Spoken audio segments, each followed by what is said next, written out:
but there is a potential. Okay, there is huge potential. Even recently, there is in the news a huge discovery of huge gold ore in Oromia and in Tigray too. In Oromia, especially very huge. The other thing I want to comment on is you emphasized the BRIC countries. What about the Arab countries? Especially in the case of Ethiopia, they have huge interest in agricultural potential, and they are moving into Africa and in Ethiopia especially. And also, as far as China goes, like you remember, they were looking for gas in the Ogaden, and even some of their workers were killed there by the Ogaden National Liberation Front.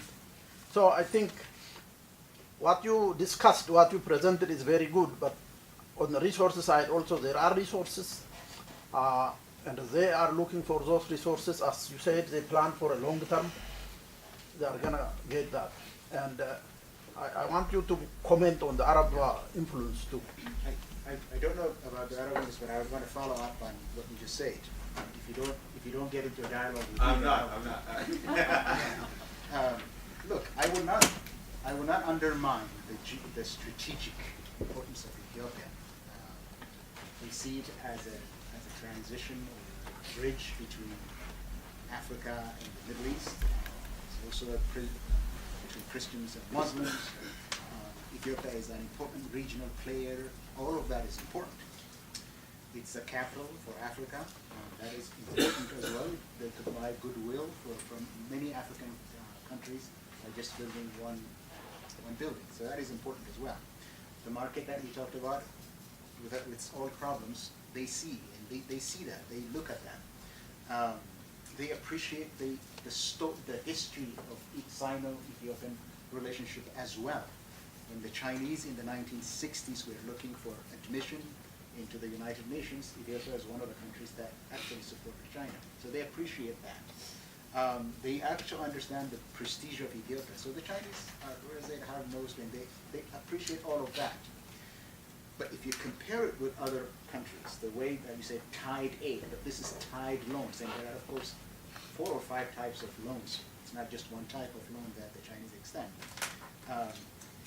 All of that is important. But let me say this, because what you said is really important. What I'm saying is that the visible mineral resources that they would look for in other places, I haven't seen it. Did I ask people in official positions? I did, including the Ethiopian ambassador to Beijing this September, and officials in the Ministry of Foreign Affairs.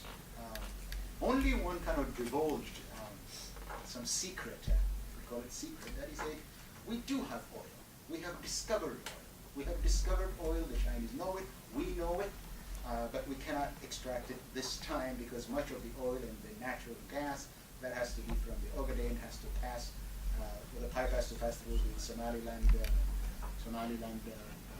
Republic, and that we can't do that because doing that would mean recognizing Somaliland. So there are political problems.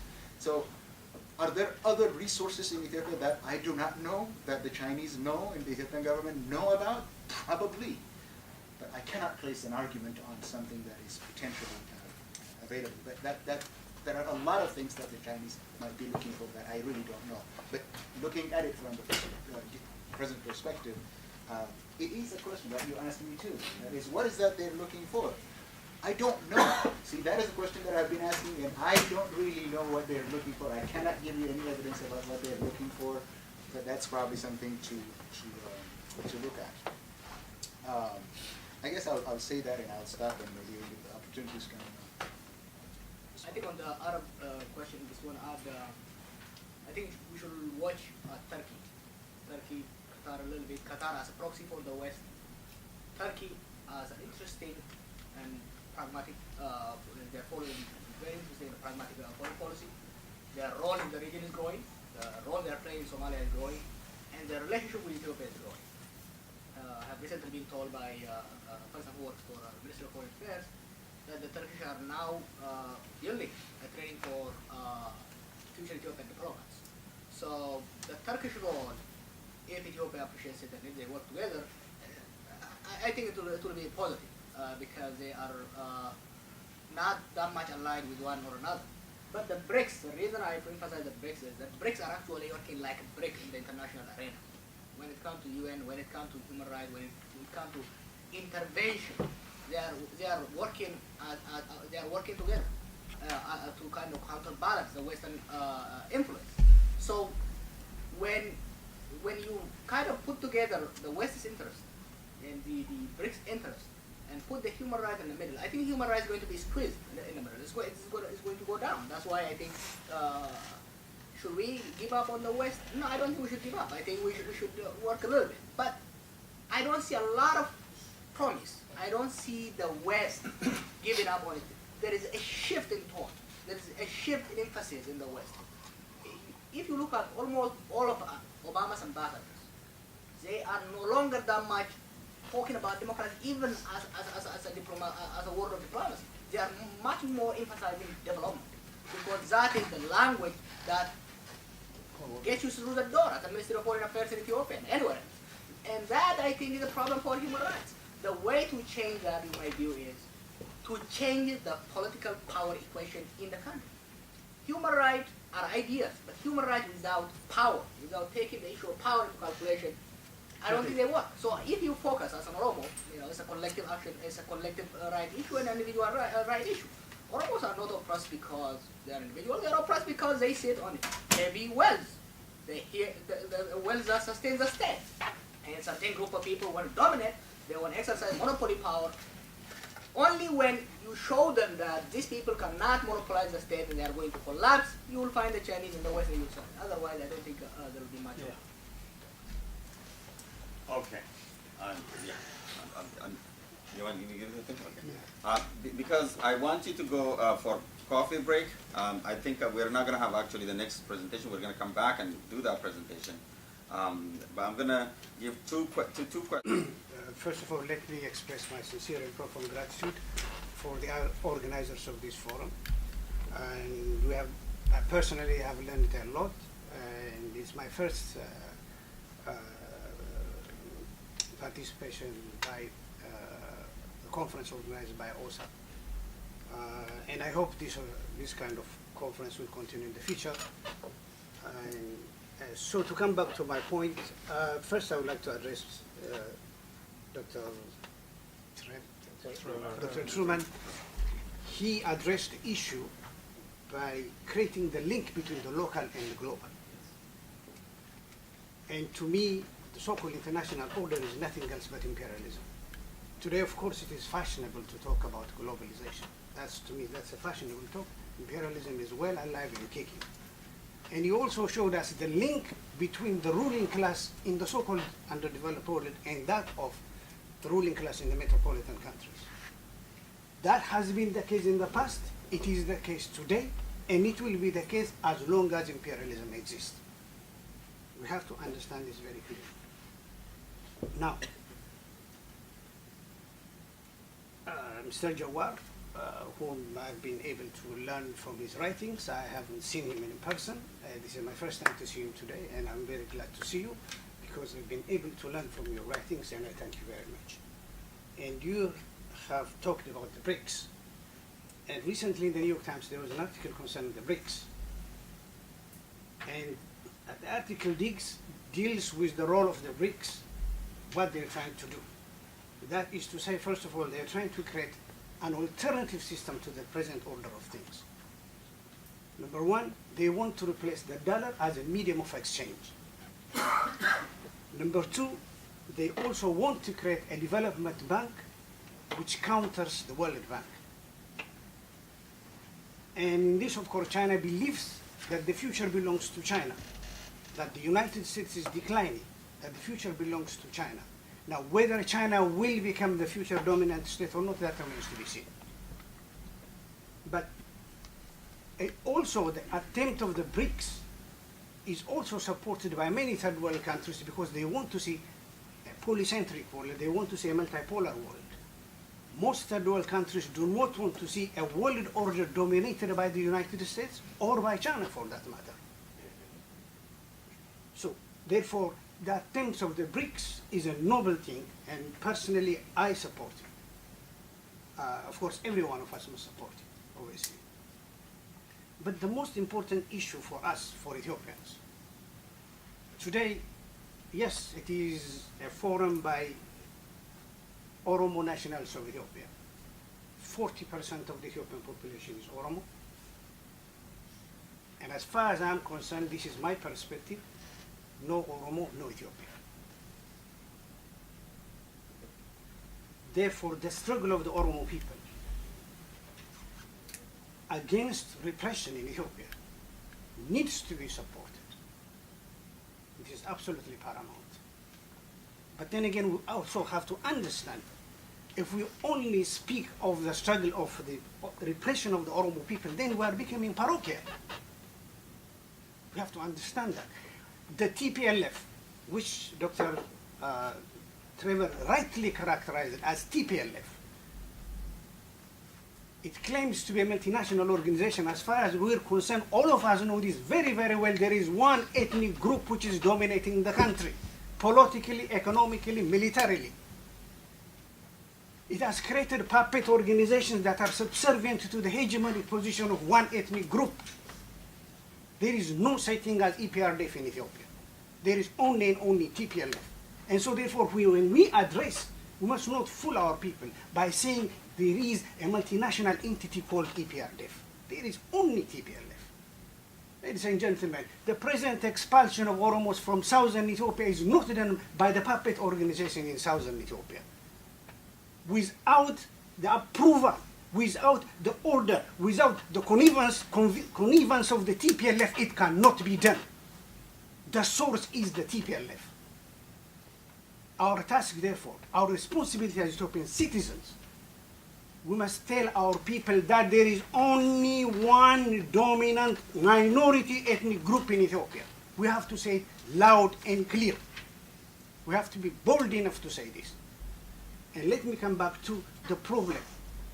Therefore, our problem is internal. Yes, the various governments have been sustained by foreign powers, as Hamza pointed out, or as a distinguished panelist pointed out. Yes, all these neo-colonial regimes are sustained in power by foreign powers. That is the whole concept of neo-colonialism is still alive. These concepts are still alive. I don't know why we are afraid to say neo-colonialism. I don't know why we are afraid to say imperialism.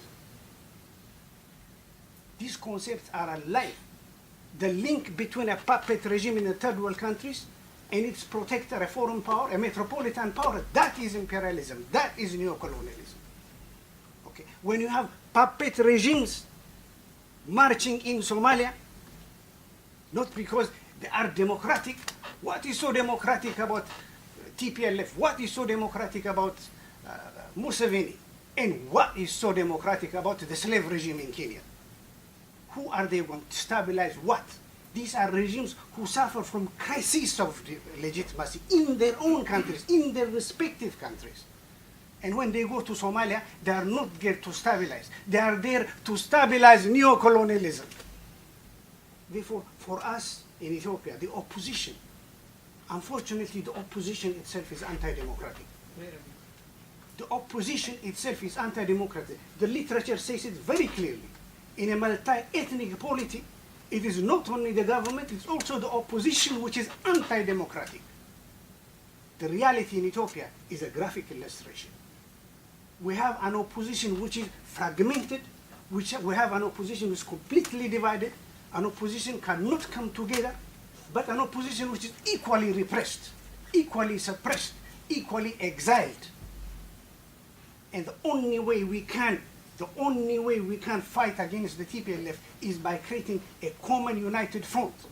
A common united front. They have no, look at their programmatic declaration and tell me which organization is different from the other organization. They all want to create capitalism. They all want to follow the neoliberal paradigm. What is the problem there? The problem is they all want to grab power. They don't want to be elected by the people. And so the problem of the opposition is a paramount issue. And I hope Jawar and some of the distinguished panelists here can address this question. Our issue primarily is internal. Internal. I'm not trying to reduce the role of imperialism. I'm not. I'm not. But our issue is primarily internal, the non-democratic nature of the opposition. Okay, thank you. I think Solomon, that was a very, very. You could have been in one of the presenters anyways. So that I like your clear presentation. But I want to qualify one thing, because people may, people to misunderstand. I don't think you meant that way. That is the TPLF and the Tigrayan elite, the Tigrayan minority group within Ethiopia. That link needs to be corrected. When you say TPLF, we can't say TPLF and the Tigray. Well, okay, the Tigray as the ethnic group is a minority. Okay, that nobody denies. That's the statistics. But we shouldn't connect TPLF and the Tigrayan all the same oppressive people. No. Hold on. Let me explain that. Yeah. Hold on. But let me clarify, because I've never said the TPLF, for all intent and practical purposes, has never represented, does not represent, will never represent the people of Tigray. The people of Tigray has nothing to do with the criminality of TPLF. Okay. So we should. I think I wanted to clarify that, because usually what happens is people relate, TPLF with the Tigrayan, or the whole people, and then the OLF with the whole Oromo people, or any both seven with all Amhara people. I think there are people who are, but these are politicians who are running for their own interest, and I have studied agency, organization. There is what we call agency and principle. I don't want to get into that agency principle model. The people and the agents, the company, the managers and the shareholders. This is a very lucid, very you can explain this thing very in a very powerful way. So we don't, Genziano's wife does not represent the people of Tigray. You go ahead. Yeah. The last question before coffee. The last question or the last comment? You seem to regard it as a mystery why China is interested in Ethiopia. But there's no mystery why America has been interested in Ethiopia, why American aid to Ethiopia is second only to what it gives to Iraq, Afghanistan and Indonesia. So why should it be a mystery that China is interested for the same reasons as America, which is presumably strategic, geopolitical? Joey, your point about the future world powers being less interested in human rights than the Western powers who've been having this influence on Ethiopia is bollocks. The Western powers talk about human rights. That's really different. They're not interested in human rights. So the fact that China and the BRICS countries, which incidentally have not a good record on human rights, India's got a terrible record. The interest of China and the BRICS countries in Ethiopia is not necessarily damaging to human rights discourse within Ethiopia. It won't make any difference at all, because the West's interest in human rights is purely theoretical for consumption by the media. It's not there at all. So okay. With that, we're going to end this panel.